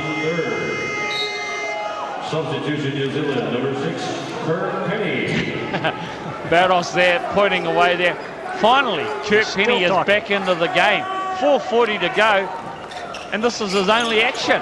And he's our top scorer, as he just shot. Oh, why wasn't that a... Well, the ball was on the iron, and once it's there, you can knock it away. That was good play from the Angolans. They are athletic, if nothing else. Phil Jones with 3 3-pointers this period. And Angola get it over halfway. A little messy, but they're there. Too little, too late, Bob. Phil Jones needed to score early, not when the game is out of reach. Well, I know, Jeff. I know. But let's finish strongly. Barros goes to the hoop. Look at that. Look at that. You've got to give it to them. You've got to applaud good basketball, and we're watching it. Angola, Germany yesterday. As a basketball fan, I'm loving this. Angola are putting on a clinic in terms of shooting, in terms of hustle defense, in terms of just a great array of offensive talent. And look at Mingus. He's only 6'7", and he clears the board like he's 6'10", 6'11", 7 foot. Just Unbelievable. Well, you've got 5 Angolan Tigers out there now. Every loose ball, they're going for it. And look at the little guy, Barros, and the putback from Gomez. This is a team that's riding the crest of success. It's a clinic. It's a 20-point blowout right now. It could get even worse if the Angolans decide to keep throwing up this offensive show and a defensive effort as well. New Zealand called timeout. One of the last acts of this game. 3:33 to play. They're down by 20 points. Here's Coach Ted Baldwin. We foul any runouts in transition, okay? We get 4 on the board.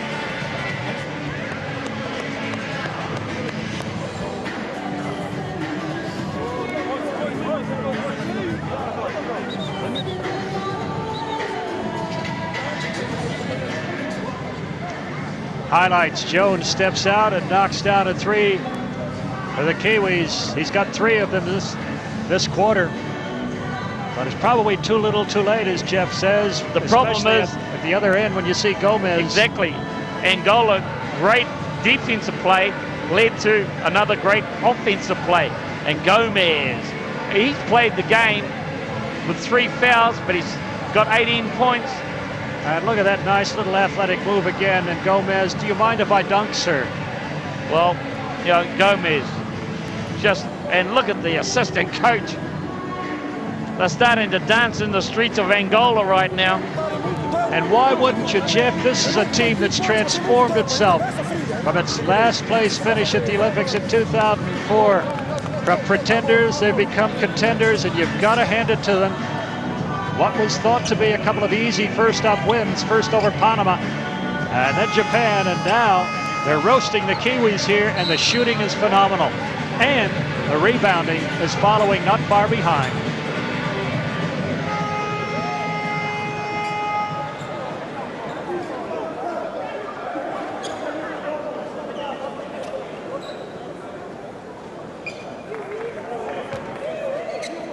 Waning minutes of the game, 3.5 minutes to play, down to 3:30. Kiwis 20 down, not from lack of effort, lack of good shooting, mainly against another hot shooting team, Angola. Cameron, 3-pointer, it's there. So New Zealand starting to connect from out beyond the arc, but it is too late. 6 of 20, 7 of 24, full court pressure. Cipriano, he's so quick, foot speed, beats Phil Jones. Into the lane, kicks it out, and they'll hang on to it. They're going to munch up as much time as they can. Previously, they would have had to go. Not anymore. Don't be surprised that they will still keep shooting the ball and having a go. Well, Barros checks the clock. Cipriano tries to save it. So a defensive stop late in the game for New Zealand, 86-69, 2:47. New Zealand can only hope to get it back to around 15. Third straight loss for the Kiwis. Third straight win for Angola. Cameron steps out, can't buy that basket again, and it's tipped out of bounds by Casey Frank, who protests.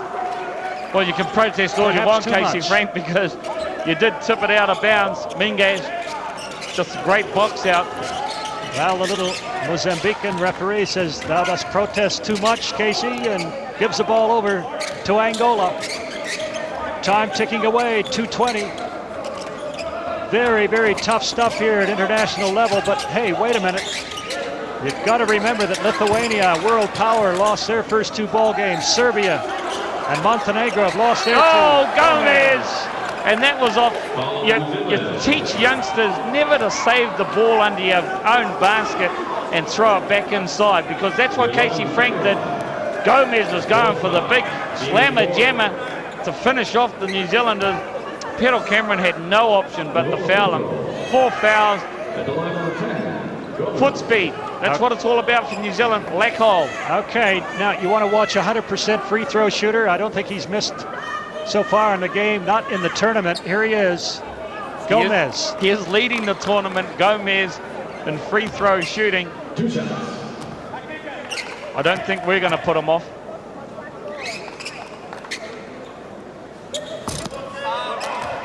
Well, it does work. Don't you love the commentator's curse? He's going to come looking for you and I after the game, Bob. Joaquin, he was leading the tournament. It was Jeff who spoke most.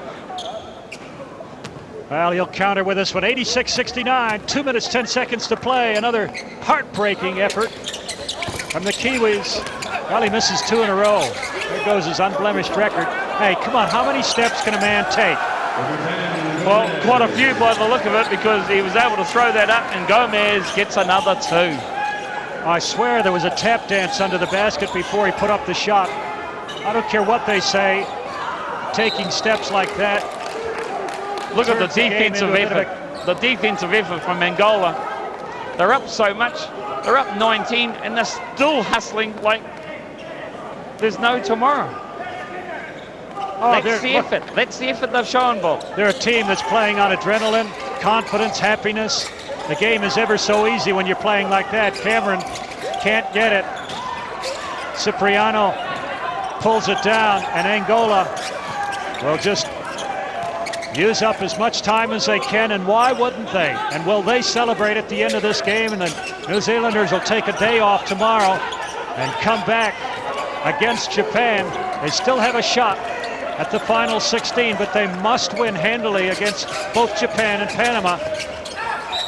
4 teams go through, and it looks like there's going to be Spain, Germany, and Angola in the top 3 spots. And then 3 teams contesting that last spot: New Zealand, Panama, and Japan. Well, Tad Baldwin there on screen.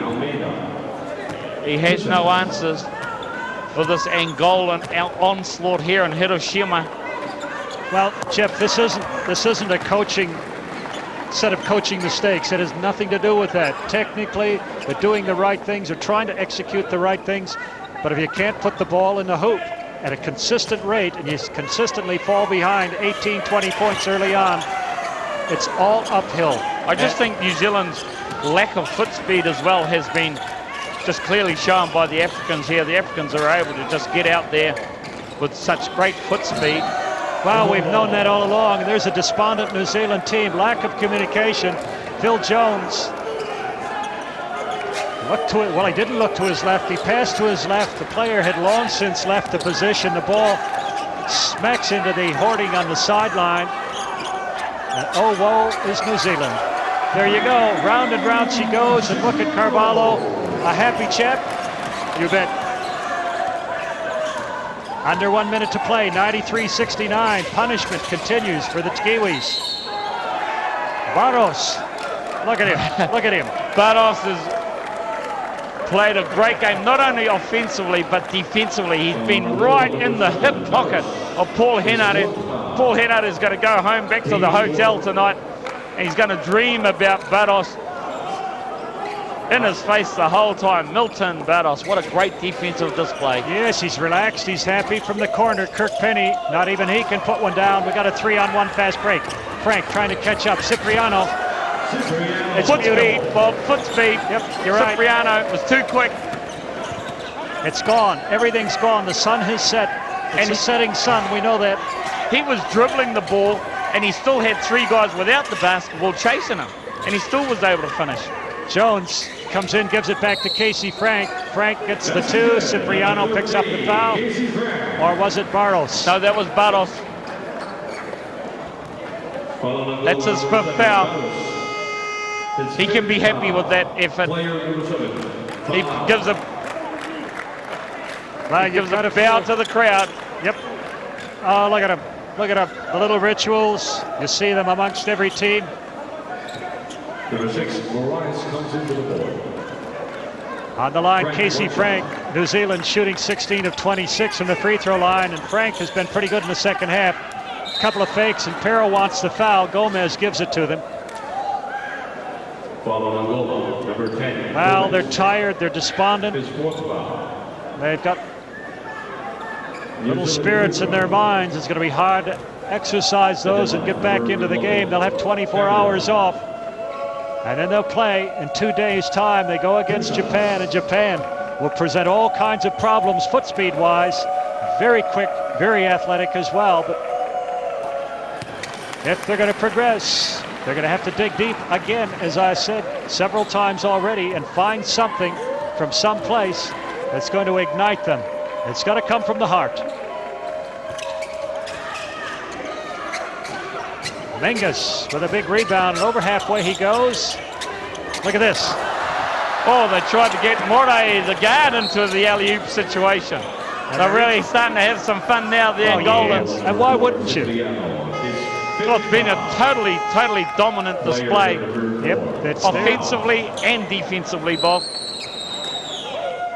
Well, I have to say I'm surprised, but believe me, I do believe now. Cipriano, he's happy. The coaching staff delighted, absolutely delighted. They played perfectly according to a plan that was set out to frustrate and stop the Kiwis, and it was all built on that great three-point shooting. It's fallen away and laterally, but they're still shooting. What do we got here? 17 of 29. No, three-pointers. 12 of 32. That's just under 40%. Penny makes 1 of 2. 95-73. 22-point spread, 6.7 seconds, and nobody wants to pick up the ball. The final act of what has been another humbling experience for the New Zealanders. And nobody bothers. Murray bouncing the ball, shaking hands, that's it. Angola, our contenders. They have ripped into the top of Pool B with a 3-0 record. Now you could say they've played all the easy beats, Jeff. They've got Spain and Germany to come, but this is a team riding confidence. Angola outscoring New Zealand, as you see there, 26-18 in the fourth period. New Zealand have really got a lot of work to do. They've got a day and a half to get ready for it. It'll be Japan, and they are quick, just like Angola, and that was the downfall of New Zealand.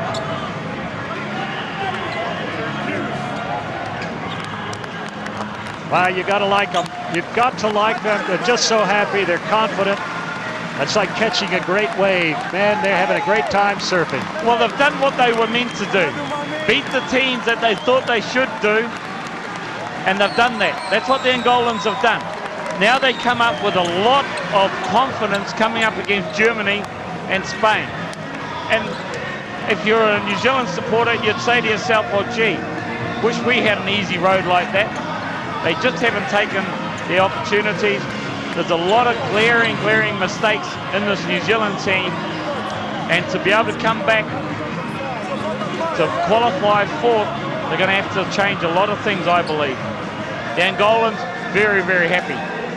Shooting, 26%, 7 of 27 for three-point line from New Zealand. It's just not going to do it.